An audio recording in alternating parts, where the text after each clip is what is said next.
Lev Tahor, often referred to, or Lev Tahor, which means a pure heart, it's often referred to as the Jewish Taliban. It's a controversial ultra-Orthodox Jewish sect founded in 1988 in Israel by Shlomo Helbrands, and the group has garnered significant global attention for its strict religious practices, allegations of abuse, frequent clashes with the authorities, and its move from one country to another.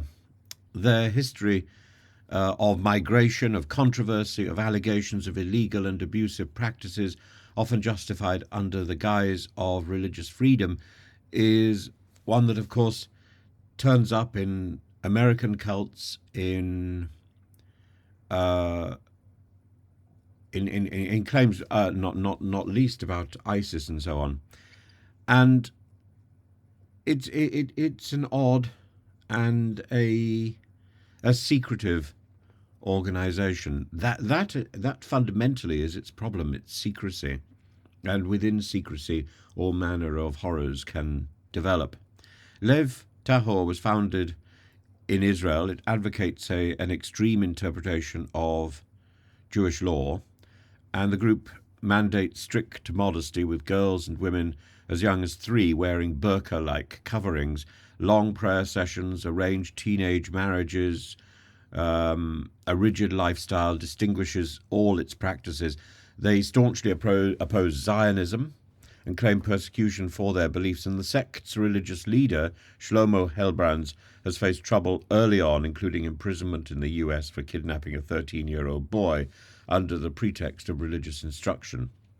Released after part of his sentence, Helbrands was deported to Israel but later gained asylum in Canada following under controversial circumstances, and the asylum claim alleged persecution for his anti-Zionist views, but he was later scrutinized. This was later scrutinized for potential fabrication. Lev Tahor has relocated frequently to evade legal and child protection authorities, from Israel in the late 1980s. In the United States, his conviction for kidnapping marked this period.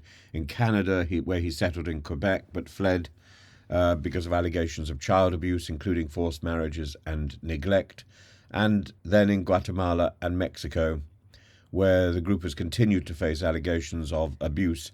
And in the last few days, there's been a police raid with 160 children under investigation with allegations of abuse.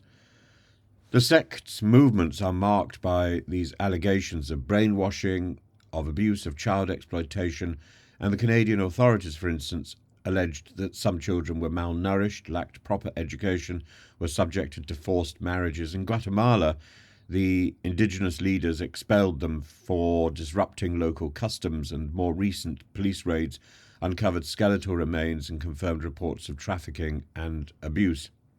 In 2017, Shlomo Helbrands drowned during a ritual immersion, mikvah, in a river in Mexico, and his death created a power vacuum leading to internal disputes over leadership, and control passed to his son, Nachman Helbrands, who is considered even more extreme.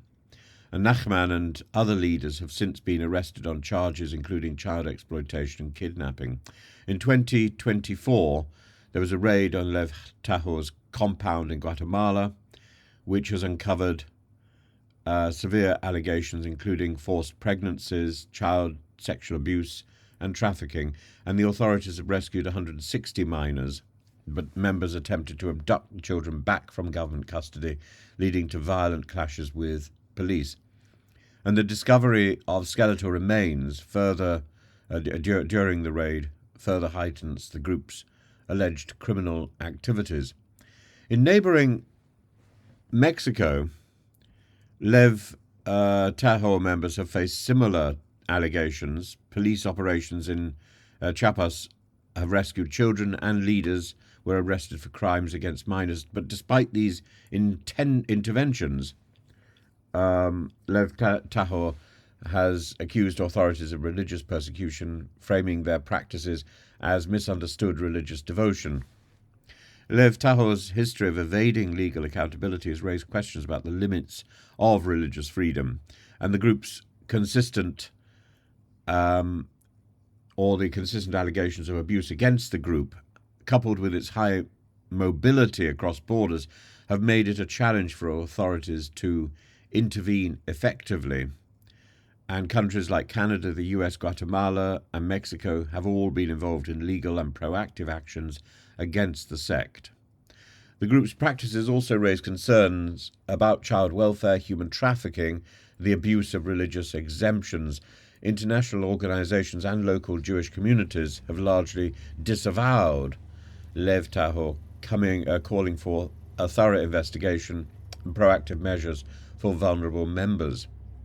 It's a story of a harrowing example of how religious ideology can mask abusive practices, and while the group continues to claim persecution, the evidence of harm to children and vulnerable members has led to global condemnation. The sect's history, from its origins in Israel to its current struggles in Guatemala, underscores the need for vigilant protection against exploitation, even under the guise of religious freedom.